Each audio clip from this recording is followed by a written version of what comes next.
I'm going to slide over and act moderator. We're going to show a couple clips, so that will kind of be the balance of, or a big chunk of the program. And then I want to leave plenty of time for questions.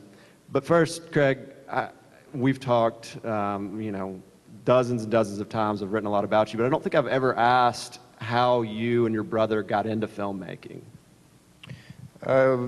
Coincidentally, sort of separately at the same time. I was at the University of Oregon studying anthropology. I did a year abroad and lived in Mexico and Costa Rica with an indigenous tribe.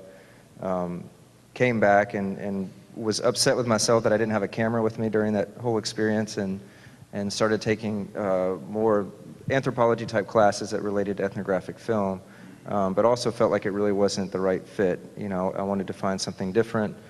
So started gravitating towards documentary film as an interest towards my senior year, and about the same time I called my brother, who was at grad school in New York at Columbia, and he coincidentally saw a film of John Alpert, who's a very famous filmmaker. I don't know if you've heard of him, but he's probably won 19 or 20 Emmys and nominated for Oscars, and very, very great filmmaker. Brent had just started interning with his company called DCTV. So I took a semester off, went out, slept on Brent's couch, interned there while Brent was working there. And then we ended up being John Alpert's editors, started traveling with him. He took us to Iraq, to Afghanistan, to all these places, and basically taught us the trade of how to do journalism in combat zones. But he was also a long format filmmaker as well. And so what was great about working with John is that we were learning both, how to tell these longer stories, but also how to work as journalists. He used to work for NBC a long time ago, doing pieces for them. And so, that's really how we learned. We didn't go to film school. We learned from working with John, and then eventually started producing on our own. Well, I think some of the clips that we're going to show today will demonstrate the diversity of your career and all the different subjects that you've tackled. But as you mentioned, combat zone coverage has been something that you guys have returned to on and on. I think we're going to show a clip from Juarez. Can you talk, before we show that, about how you kind of first dealt with being in that situation, and whether or not your experience doing that has changed, the way you shoot, the way that you kind of mentally prepare for it? Yeah, every country we go to is very different, and you have to approach it very differently. Iraq, we've been in Iraq where the first year in Iraq, we were pretty much all filming with Iraqis. And so that was a very different experience than when we went back and we embedded with the Arkansas National Guard, and that's a completely different experience that you prepare for very differently.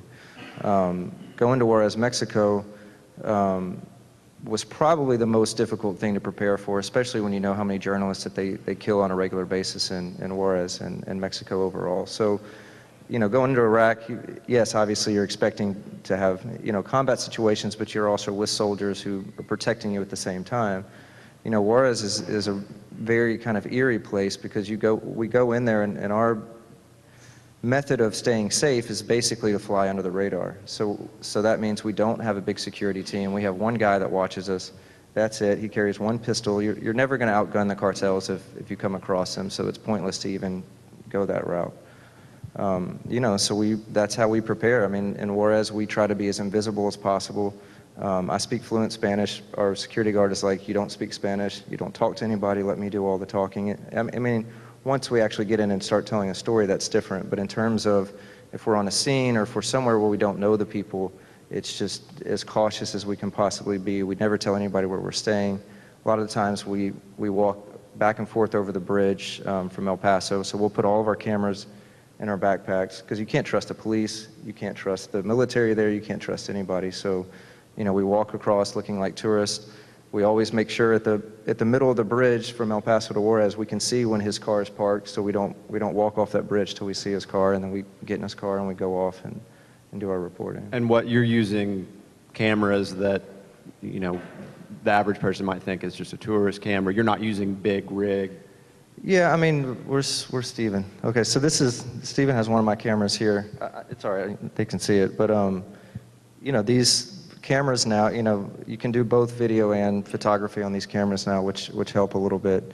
But no, I mean, once we're out filming, you know, that's why he's there. He's watching our back, and if he sees somebody or some sort of situation that worries him, he'll just tap us on the shoulder, and we get in the car and we leave as quickly as possible. And we've had, you know, some pretty, you know, hairy situations there. We've never come under fire in Juarez. I mean, we have in Iraq plenty of times in terms of combat, but you know, Mexico is one of those places that if it happens, I don't think I'm not going to be here to talk about it, because majority of the people that get kidnapped, you don't ever hear from them again. Even when there is a ransom, they typically kill the people regardless. So you know, you do have to be extremely careful and watch out. Well, so you're married, you have a young child. Has your willingness to do this sort of reporting changed at all?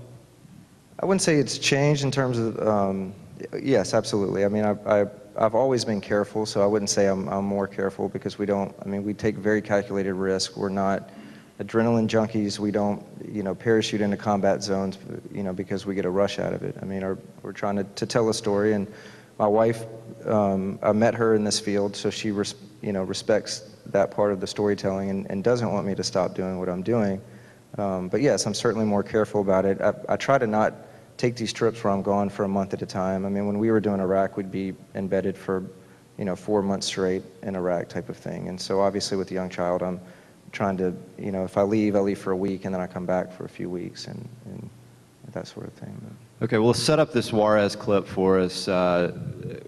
Is this the New York Times or the Current TV? This is actually Current TV. So we had started working in Juarez for the New York Times. We basically covered Juarez for the New York Times for 3 years, and had learned how to stay safe there. Not many reporters go there, and that's why you don't see a lot of stuff except from the local journalists there. But sorry to interrupt. What does that mean? 3 years? How many times have you gone over there? We'd probably, I don't know, probably over a dozen times, you know, back and forth to Juarez on different stories. We probably did a total of 20 pieces for the New York Times.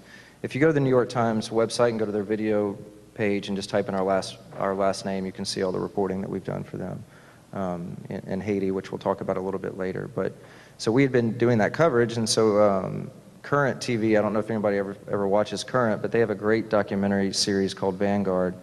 And one of the reporters for Vanguard, Christoph, had been following our work for a long time, and we'd been having conversations about trying to find the right project to collaborate on, and he had been watching our pieces from Juarez, and then, you know, all the Fast and Furious and gun smuggling issues started coming out about, you know, the fact that a lot of the guns, or the majority of the guns that the cartels are using, you know, it comes from the easiest place to get them and the biggest market, which is right across the border and in the United States. And so he said, you know, I'd like to try to do a story to, you know, to make that link and tell that story, and you guys are the ones who obviously can get me in there. And so we worked with Current. It's a little bit of a different style for us. You know, we've done this with Dateline NBC, and now we've done it with Current, where we actually have an on-camera person. You know, most of the long format stuff that we do, you know, it's cinema verite type filmmaking without a talent. But this has Christoph in it.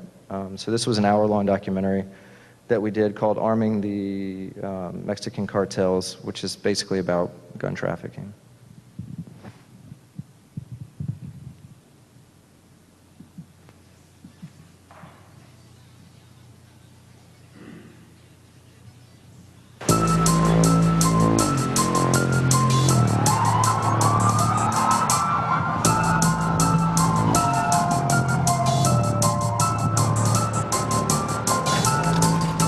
The violent drug war has turned the streets in many of Mexico's cities into virtual police states. In a country in which half of the population lives in poverty, the cartels are known to exploit young people and even the elderly as drug smugglers and arms traffickers. In the eyes of the authorities, everyone is a suspect.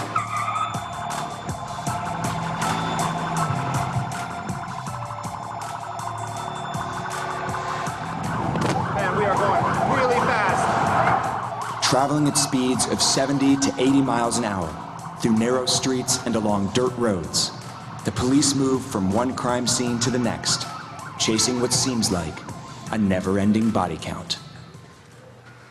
We weren't here for 15 seconds when the police got another call that another shooting has occurred.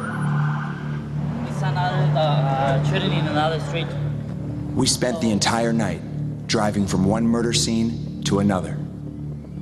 The next morning, we arrived at this one. A young woman shot with both an AK-47 and a 9mm pistol while attending the funeral service of her brother, who himself was shot just a few days before. This one looks particularly gruesome. You can see the ballistic seams right now counting the number of shell casings that were found at the scene. From here I can count up to 27. At most crime scenes in Juarez, it's impossible to get anyone to talk about what they saw. The hitmen are known to remain in the area, watching everything that goes on, making sure the victims are dead and that no one is talking with the authorities. Today, though, two elderly women. I'm gonna jump forward a little bit to the end of this scene. So we talked to these ladies, and then next we actually got a hitman with one of the cartels to agree to talk to us. This was probably the most intense thing that we've done in Mexico, and probably the most risky. I've never seen our security guard scared. He was considerably scared on this. He got all of his security guards that he works with. We probably had 10 different guys on roofs in different spots watching us while we did this interview. About a month after we did this interview, I get a call from Miguel, who we work with, and said that they found this guy hands cut off and hung from a bridge in Juarez. And so, this is the type of business these guys work in. But he had been a hitman since he was 15 years old. He said he's probably, killed over 15 people. And they're only getting paid probably $300 per hit. So anyway, so we interviewed this guy. Well, after we left after we had interviewed him, Miguel, who you'll see this scene with, we've become very close to Miguel. He's our, the one security guy that I talk about. He's the only person I trust in that country. He's former Mexican military, former equivalent of their special forces. And so, anyway, we'd always worked with him. He's this, very tough, strong bodyguard. And then you'll see what happened. The war became very personal for him in this next scene that I'm about to show him.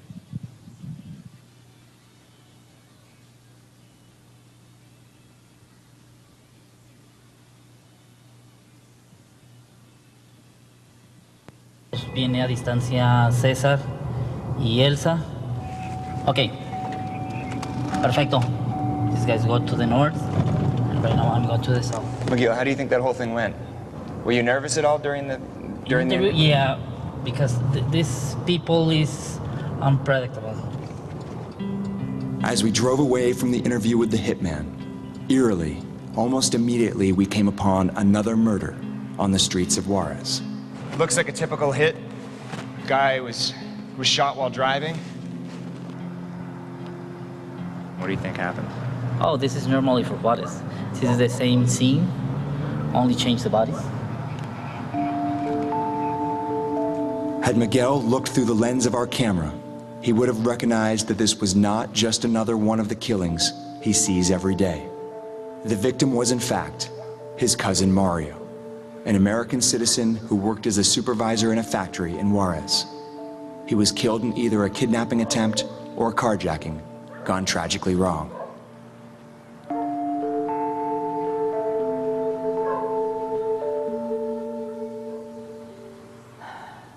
Miguel learned of Mario's death the following morning, when he saw the photos in the newspaper. I just can't believe that we were there last night filming this and we had no idea. I see the newspaper and I'm behind the photographer and I never see the body. He have one boy, two girls. This kid is our American citizen too.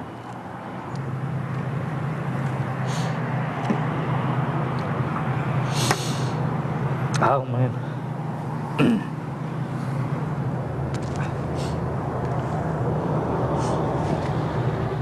Is this the first time that you've cried about a death in this city? Yeah. Yeah. Coming up, we see for ourselves where the seemingly endless supply of drug cartel foot soldiers is coming from. siendo de un cartel, todos tienen dinero fácil. Si me mataran no me importaría. And we find out how they're getting their weapons.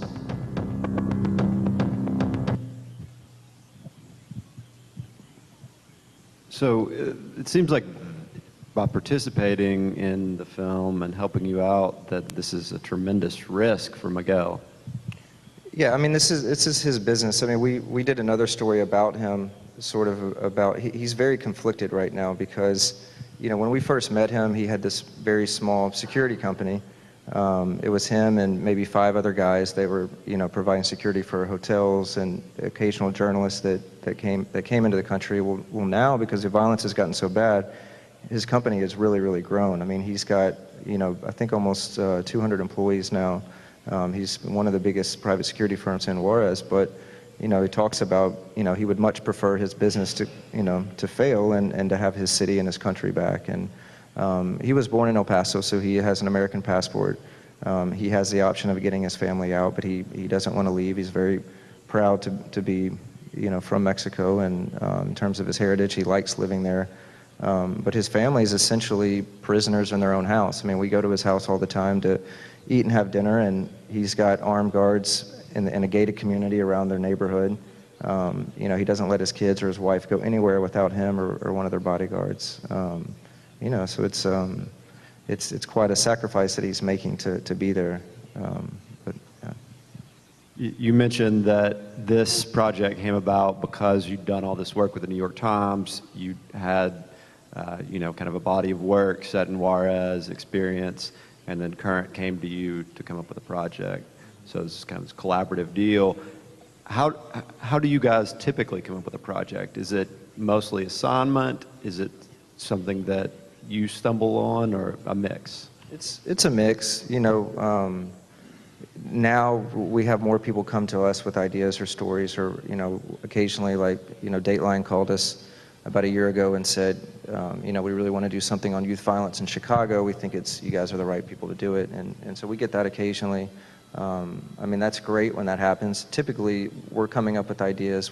We're probably always juggling 10 different ideas at a time, so that when you go into meetings with networks or whoever for funding, you know, typically they're going to pass, no, not interested, oh, we already did that, or, you know, what else are you looking at? And so you really need to have 10 good fleshed out ideas and then, you know, if you pique their interest, then you kind of come back to them with that.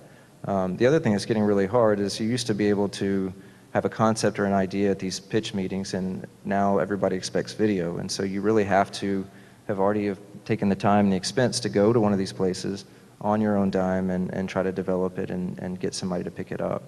And so the New York Times was really great for us when we first started working with them. When we did Off to War in Iraq, it was for the Discovery Times channel. And so when the Discovery Times channel went away, a lot of the executives from there ended up at the New York Times when they were first launching their video department, which was great for us. So Vivian Schiller, who was overseeing it in the beginning, was a good friend of ours.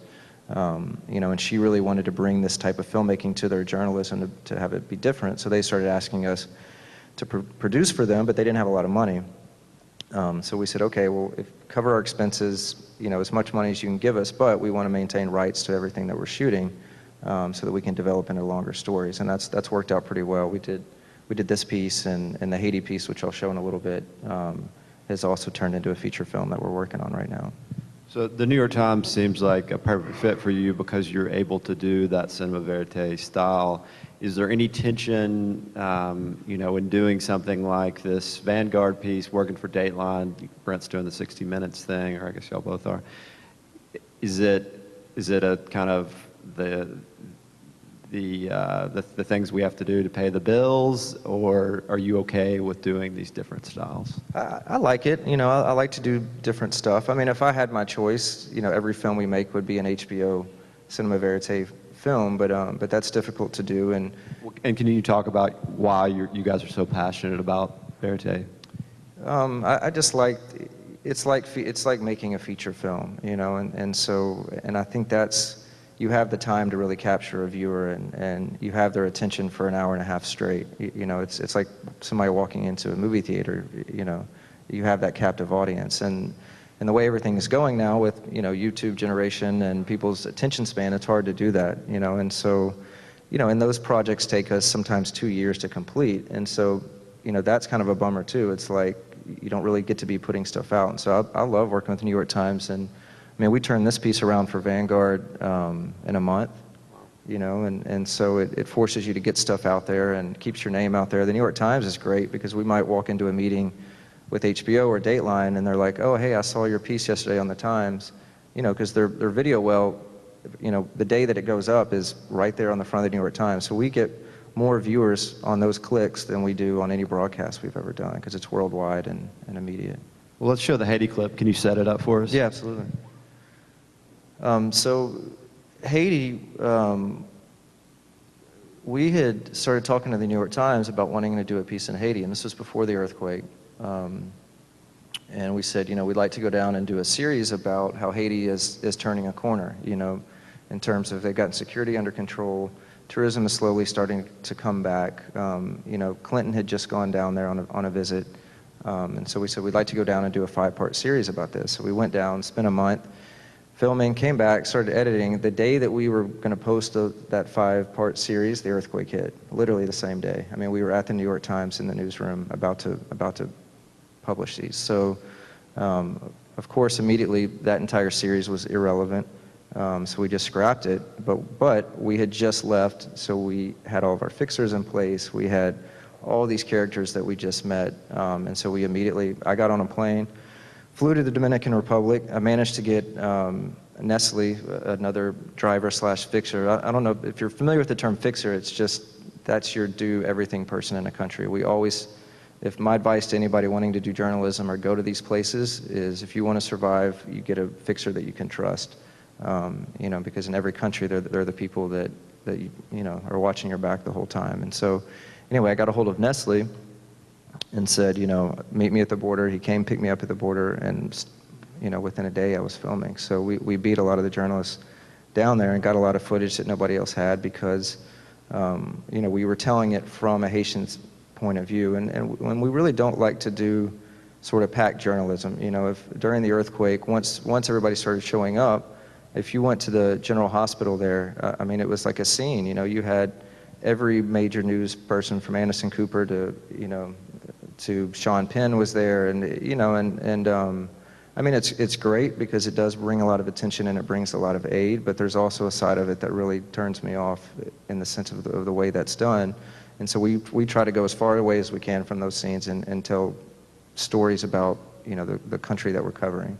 And then Brent jumped on a boat we managed to get exclusive access to the Navy on board the Comfort. And so they sent their medical ship down there, and Brent had exclusive access on that. And so for the next month, basically, I was on the ground in the hospitals, driving around with Nestle to all these places, telling the story on the ground, and Brent was with the Navy flying on helicopters back and forth as they were rescuing people from the rubble.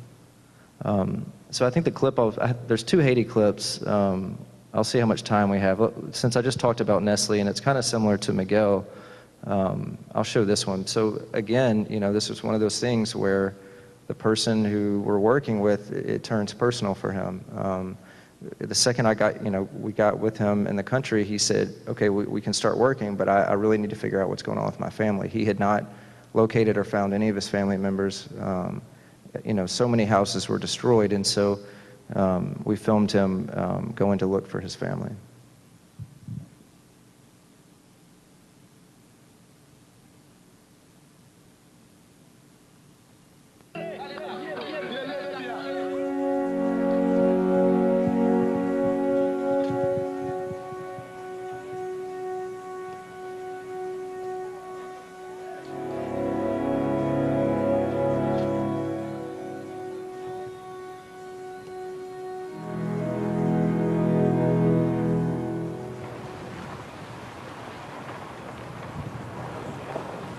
Oh my gosh, it looked like a bomb in Iraq.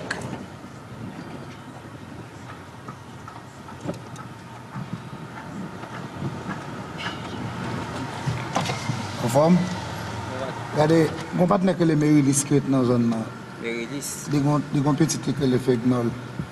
Okay.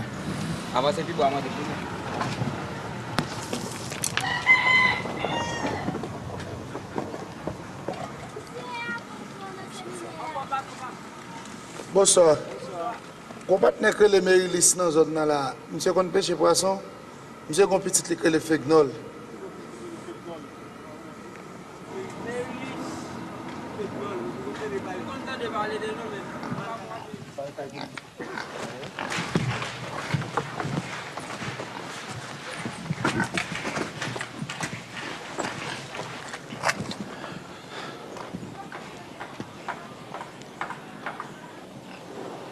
Sakte le cabane qui était là, c'est parti même chambre là. On levait pour y en pour on est là, tout le monde qui t'en couille pour ça. C'est celle dont on a bloqué, faut tu frapper là. Ah ça parti tellement bas. That's bad. Pour aller avec mon côté reste mon yo.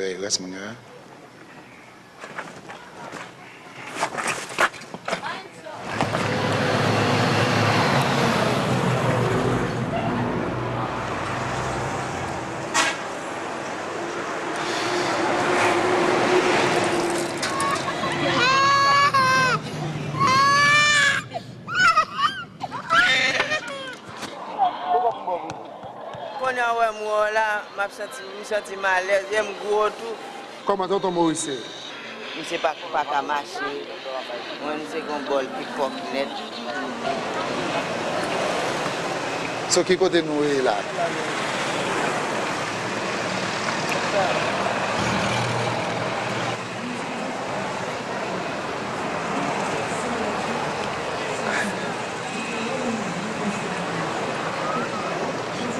Combien de monde qui dormi là? 11. Ben mon chan va iti moun yo. Mon chan va iti moun yo men. Côté moun qui avait yo, côté moun qui avait yo. Maman qui est parti. Poussez mouche pour yo. Et ça dommage? Oui. Oh my God. This one cannot work.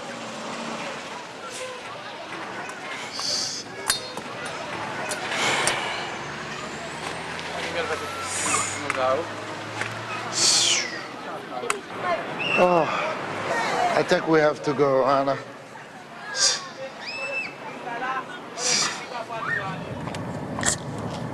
Oh my God. I don't know what to say.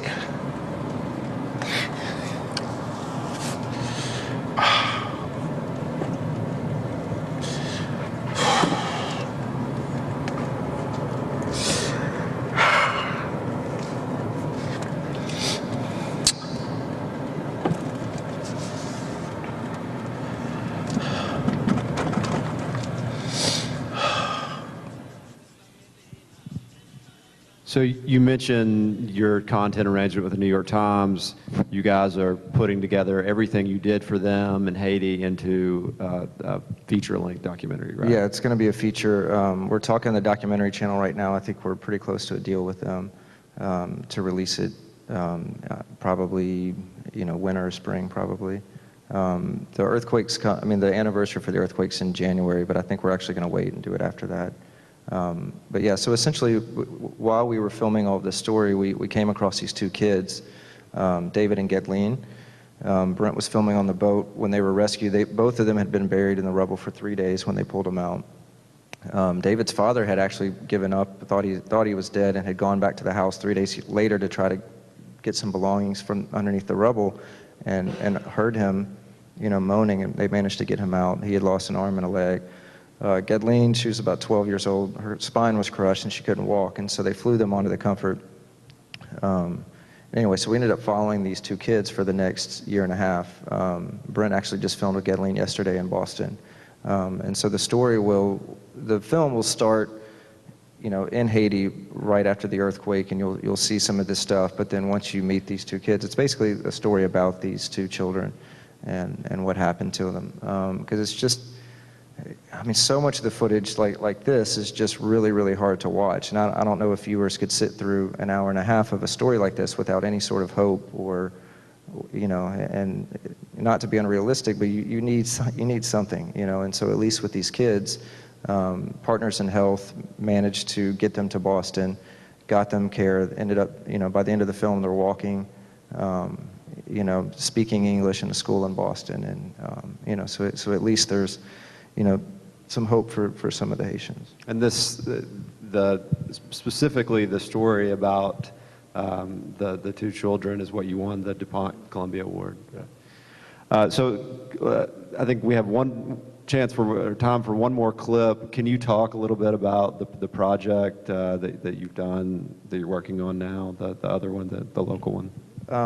So another film that we did while we were working with Dateline at Children's Hospital. I don't know if anybody ever saw that, but we did a piece with Nancy Snyderman where we filmed at Children's Hospital. And while we were there, we met these two young boys, twin brothers. One of them was waiting for a heart, and his other brother was healthy, and the most charismatic kid you've ever met that's that age. And so anyway, we ended up following this family for 3 years.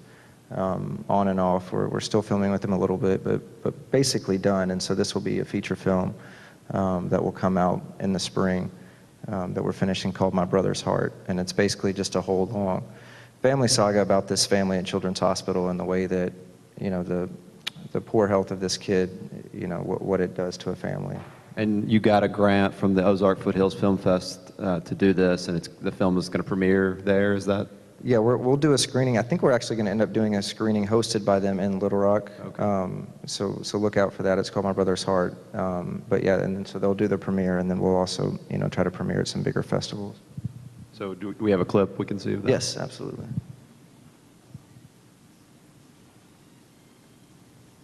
And I hope I don't thoroughly depress everybody today while they walk out of here. But again, this is pretty heavy material. But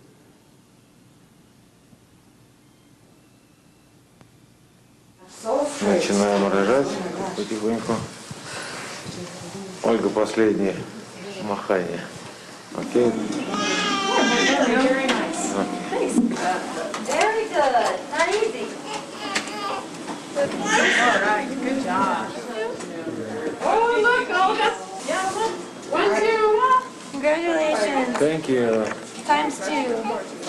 Hold it for a second, I can pound the whatever it is. Yes. Okay, one. The same. Okay. Yeah, but one's a little smaller. Yeah. Just smaller, yes, but. Thank you.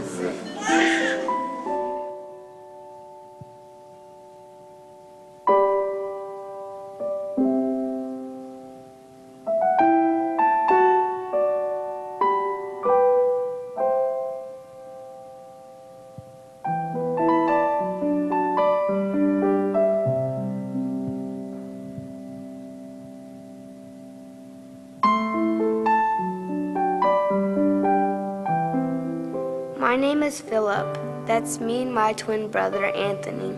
He's 15 minutes older than me. And that's my dad, Eugene. He's from Russia.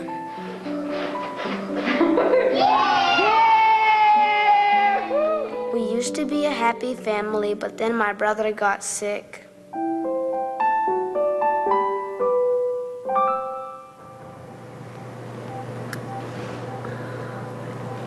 Holding vents again, Mike? Okay. I think you can give a little more volume, guys.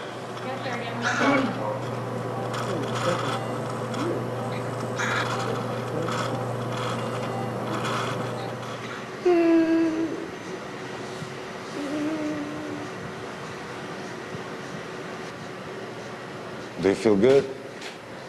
How you feel? Huh? So? Gonna feel better. I'm Philip. I'm Anthony's twin brother. It's been a little harsh because Anthony's in the hospital, but at least that machine is saving his life. He is on the edge of death. If we don't get a heart, he will not live. He will not go home. It'll be devastating for that whole family.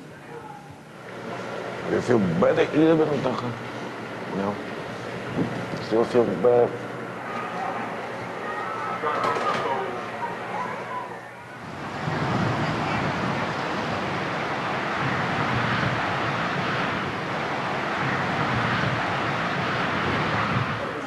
Excuse me? Yes, sir? Have you found out any more information when Anthony's going to get his heart? Any information at all? Well, we know he's on the list and that he's been waiting a long time. So is there anyone on the list that is longer so far? Well, unfortunately, this list, it's all confidential information. I cannot tell you how many there are above him waiting. Okay, well, I'm going to go check on Anthony. Okay. So thank you very much. Okay, thank you. We'll keep checking. Thank you. All right. Thank you very much. You know what? I worry about you more than Yeah, I worry about her. I think so. Because she expresses her worry. And yours, all in here. Thanks, guys. Okay, thank you. I'm just going to jump forward a little bit to this very end. Already the drink. Fuck. Try to relax again. I don't know.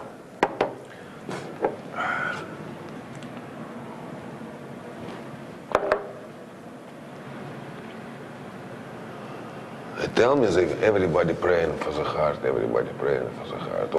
I don't know what's wrong. I don't know why is God so mad on me.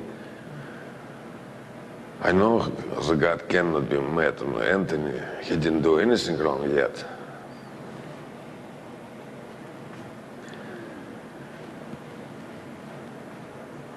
I don't know.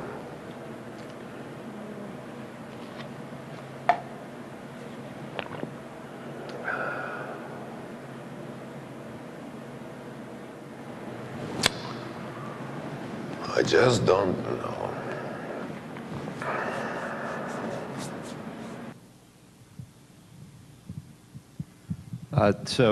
In the piece that we wrote about you guys in the Influential Arkansas issue, I quoted from Brent's acceptance speech for the DuPont Columbia Award, and he said, "Our goal with all of our films is to tell a simple, honest human story about subjects that can sometimes be incomprehensible and hopeless." That just sort of dealing with the psychological weight of things like that. Can you talk about?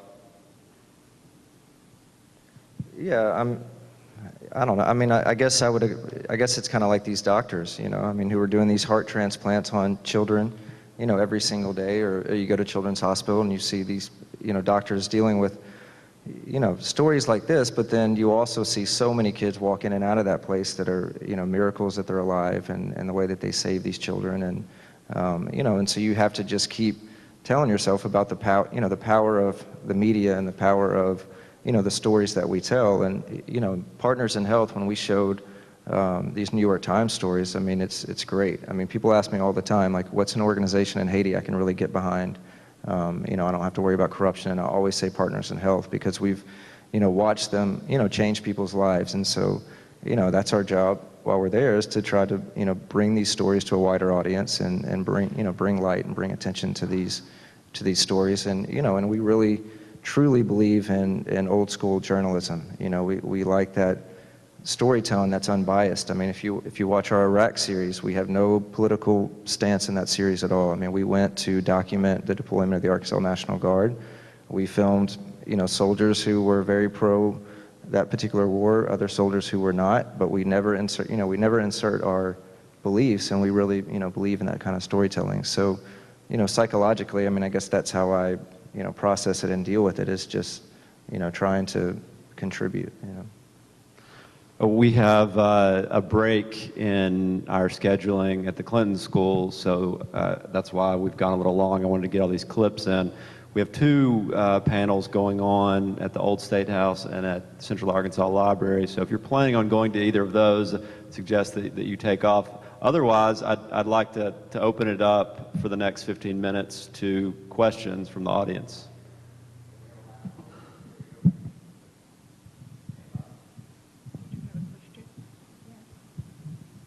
Do we know how that progressed? Yeah, I don't want to say too much, because we okay. haven't released the film, Sure, but okay. just not to leave you suffering, he does get a heart. that story has a whole lot of very happy ups and downs, but he did get his heart.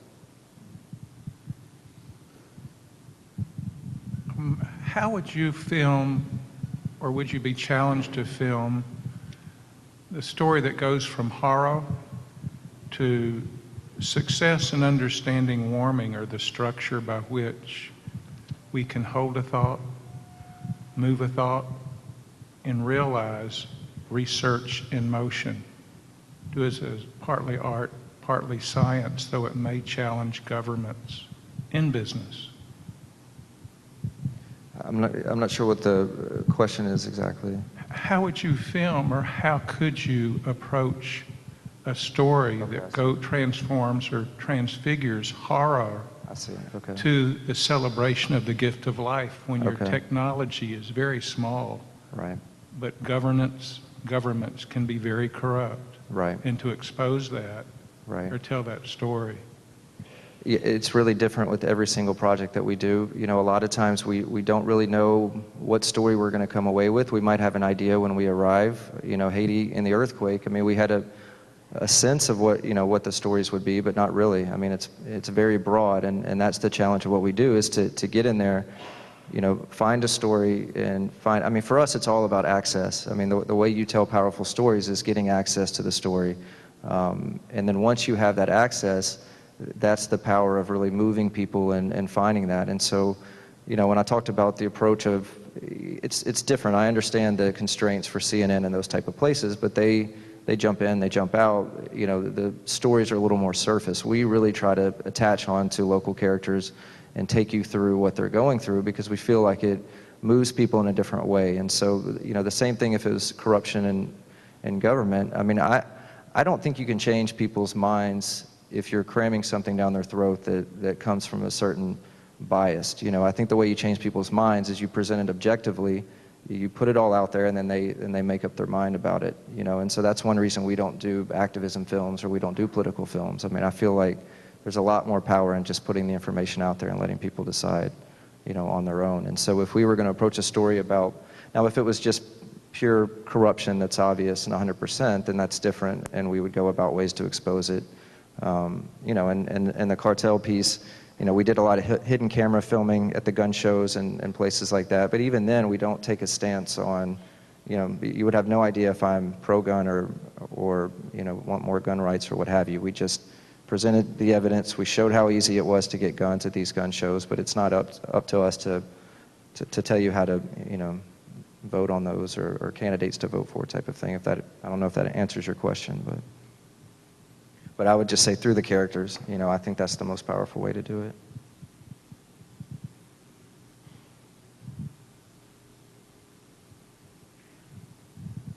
It seems like to me that you tell your stories a lot like Ken Burns, from the bottom up rather than the top down. And I've just really enjoyed watching this today and kind of finding your background. And I wanted to know what was, and I've enjoyed going to the Little Rock Film Festival. How did you come about deciding to do that? And where in the world is the documentary channel? I keep looking for it. I don't know which, I almost never watch our stuff on TV, because by the time we finish it, I've watched it hundreds of times. I don't know exactly where they are on the cable dial. But they're a great channel, and they just got bought by somebody, which is going to push them even bigger. I think it is on Comcast. I'm not sure. If you go to their website, you can find information about it for the documentary channel. Yeah, Little Rock Film Festival, we were here filming an HBO film at Little Rock Central High School exactly 5 years ago. Tuesday is when that broadcast, where we went back to Central High School, where I graduated from, and told a story about Central High 50 years later through the eyes of the students who were going there at the time. And so we were in Little Rock. We had talked about trying to start a festival. We felt like Little Rock was perfect, and really couldn't believe that nobody had started a festival here. And so we got together with Jamie Moses and Owen Brainerd and said, let's try to do this while we're here this year full time filming that film. And we had no idea what to expect. I mean, we thought, let's show some films and see what the demand is. And our first year, our crowds were great. People were enthusiastic, and we realized how hungry people were here for these type of films. And then since then, it's just grown every single year. And you know, we go to a lot of film festivals with our films, and so we've tried to take the things that we like about different festivals, and you know, our goal is to make it the most filmmaker-friendly festival on the planet. That's kind of our focus, basically, and that's worked because filmmakers talk to other filmmakers and they say, you know, come back here, and that helps us get films like Beasts of a Southern Wild that we just showed. You know, that went to Sundance, Cannes, and then Little Rock Film Festival. So for a festival that's only 7 years old, that's very hard, and it helps to have people like Lindsay who knows people who are involved in the film, and so you make those collaborations work to get the filmmakers here, and you know, anyway, so we're excited about that success. We have some announcements coming out soon. They're going to change the face of the festival, you know, in very good ways. So, you know, and we appreciate everybody's support of the festival. It's great. Oh, just following up on that, can you talk a little bit about the growth of the film festival from this annual event to something that it's now, you know, at least monthly? Do you anticipate it growing beyond that? Yeah, you know, again, it's all about the demand. I mean, we would not attempt to do it if there wasn't a demand for it, but people keep saying, you know, please do this more often and do it more year-round. So we're doing the Argenta Film Series every third Thursday of the month, if you don't know about that, which takes place at Argenta Community Theater. We've got the Real Civil Rights Film Festival going on right now. You can get information on our website, which is littlerockfilmfestival.org. Great people here this weekend. Spirit Tricky, daughter of Minnie Jean Brown. Tricky she programmed the entire festival. She's been doing this festival for 5 years and just asked us to try to help put our support behind her, and she's done an amazing job. You have Tommy Smith here, you know, gold medalist from 1968. You've got Little Rock 9 here. You've got members of the Memphis 13. I mean, it's amazing. Harry Belafonte is going to be here Tuesday, so she's really put together an amazing program.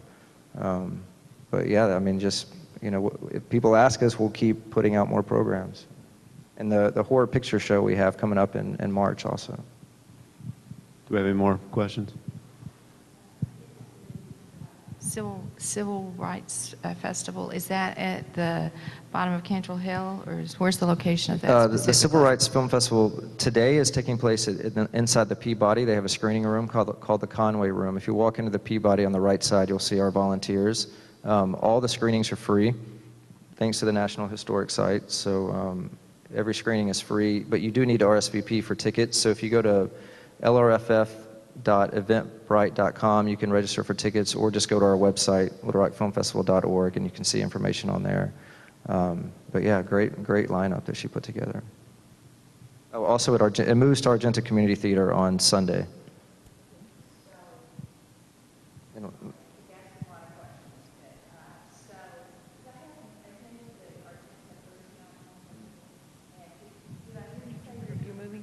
Sunday? Are you moving that to Sundays? That's just no. That's the Civil Rights Film Festival. Okay, will be on sorry, Sunday. I mixed that up. Yeah, that's always Yeah. every third Thursday of the month. Exactly. I just think you need some more publicity about that. Okay. The world doesn't know. All right, we're trying. We're trying. Do we have any more questions? This is a filmmaking question. I have filmmaking process. I want to know, like, if you have an iPhone, what's the reality? You know, like taking a project where to be shown on like Dateline or 60 Minutes, you know, if you shot a documentary? Not very good. I mean, the problem, now if you captured an event that was taking place that nobody else had footage to, you know, for example, the Dateline story that we did in Chicago was about, you know, this young kid who was beat to death, and somebody had filmed it on an iPhone essentially, and it went viral. And so that was the basis of us going there. And so, you know, that footage got used, but it would be very, very hard to get the networks to broadcast something like that. So you really do need to invest in, you know, in better technology. Now you can use, I mean, we've used iPhone footage, like when we did the hidden camera filming on this cartel piece in some of the gun shows and that sort of thing, we would utilize everything we had possible. I mean, we had you know, Christoph was carrying an iPad with a clipboard, you know, and nobody's paying attention to the fact that he's holding you know, and so that sort of thing. So you can make use of that, but they won't broadcast an entire show. But just in terms of learning the process, I know on the times when we do video, which is, you know, a far, far cry from the New York Times, we use iPhones, we use flip cans, we use whatever we can, and it's a great way to learn just the editing process and, you know, how you tell stories through video. Yeah, and the you know, the demands for the, if it's going online, you can get away with a lot more than broadcasting on television. So if you were going to be posting it somewhere, that's a little bit different. But just for network standards, they wouldn't be able to do it. Okay. Well, everyone join me in thanking Craig Renaud for being with us. Thanks a lot.